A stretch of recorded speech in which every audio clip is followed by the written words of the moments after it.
Olá, amados.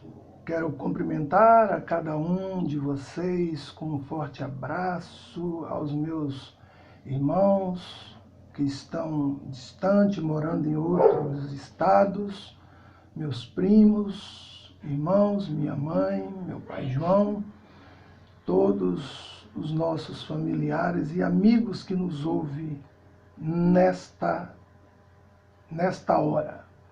Queridos, eu estou de posse aqui do livro Evangelho de Lucas, capítulo 12, versículo 15, que diz assim, o próprio Jesus diz: acautelai-vos e guardai-vos da avareza, porque a vida de qualquer não consiste na abundância do que se possui. Acautelai-vos. Pois bem, este é o texto bíblico para esse momento tão oportuno em que o Espírito Santo do Senhor aqui me dirige nesse curto espaço de tempo. Eu quero começar esta palavra, esse compartilhar contigo, perguntando a cada um de vocês. Eu já fiz essa pergunta para mim.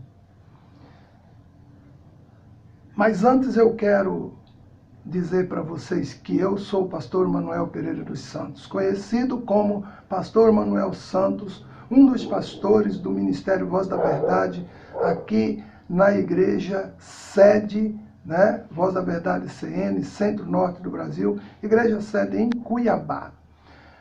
Quero perguntar para vocês, em que consiste a vida?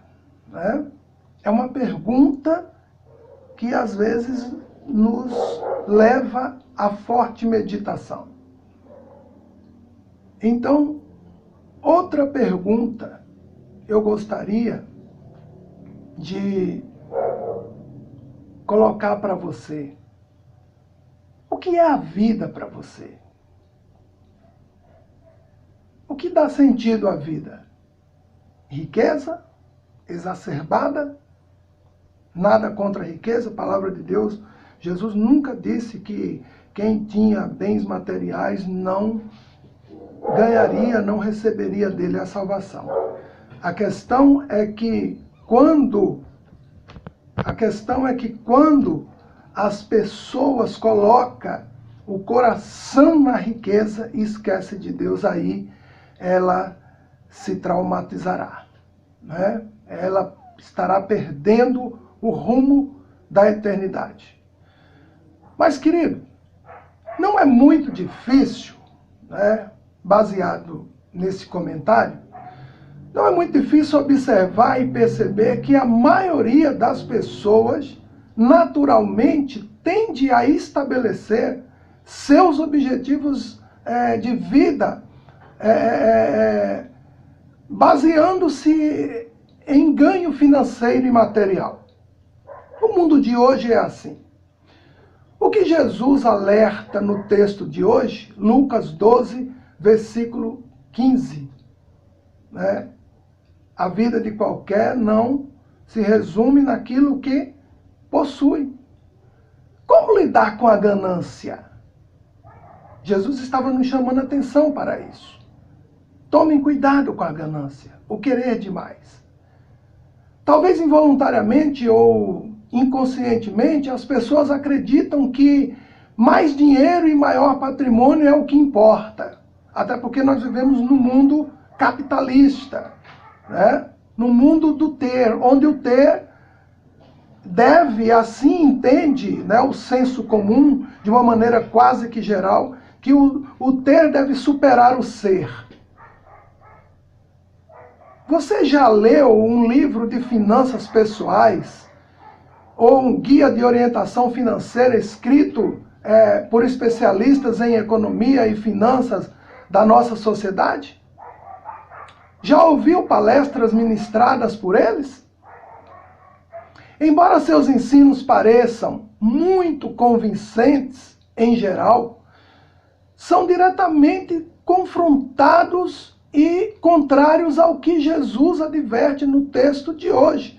nesse texto de Lucas 12, versículo 15. Infelizmente, temos de admitir que uma boa parte das pregações sobre dinheiro e prosperidade, feita até mesmo por colegas, pastores e líderes cristãos, também são questionáveis e deficientes quando comparados ou comparadas com esse texto do Senhor Jesus, que nos chama a atenção para termos cuidado com o excesso.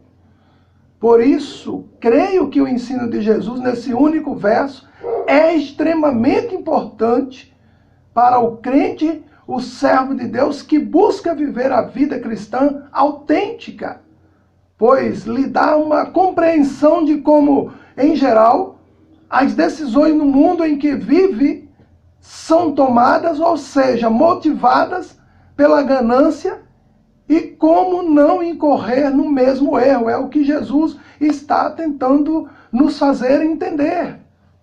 Então eu quero convocar você neste momento, nesta hora, neste dia, para memorizar o Evangelho de Lucas, capítulo 12, versículo 15.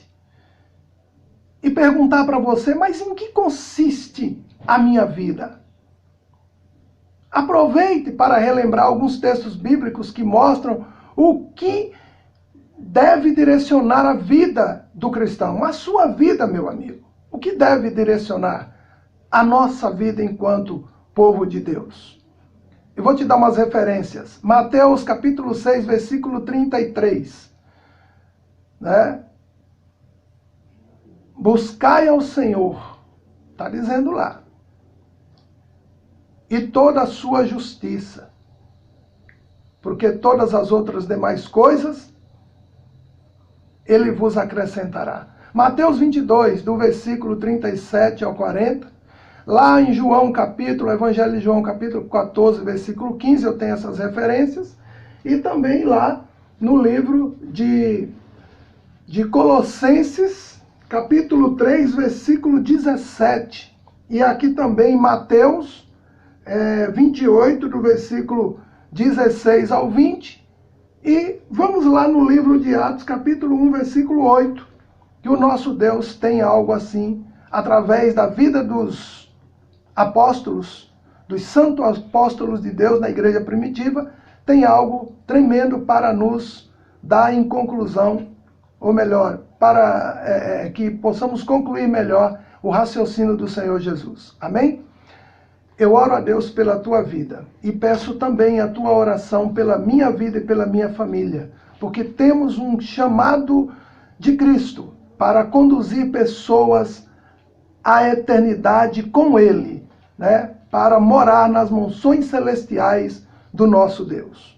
Ore por mim, ore por nós, ore pela minha casa, porque eu não esqueço de vocês. Eu estou dioturnamente nas minhas orações, sempre abrindo e fechando-as com a menção do nome de cada um de vocês. Estou falando para os meus familiares, amigos, conhecidos, pessoas que conhecem a minha vida, conhecem a vida da minha família, né, da minha esposa, dos meus filhos. Ore por nós, nós precisamos da sua oração. Somos dependentes da graça do Senhor. Eu te abençoo. Em nome de Jesus, e em tudo quanto tu colocares a mão, próspero, abençoado será, dentro da medida que Deus quer que você seja. Amém? Obrigado, e a paz de Cristo a todos.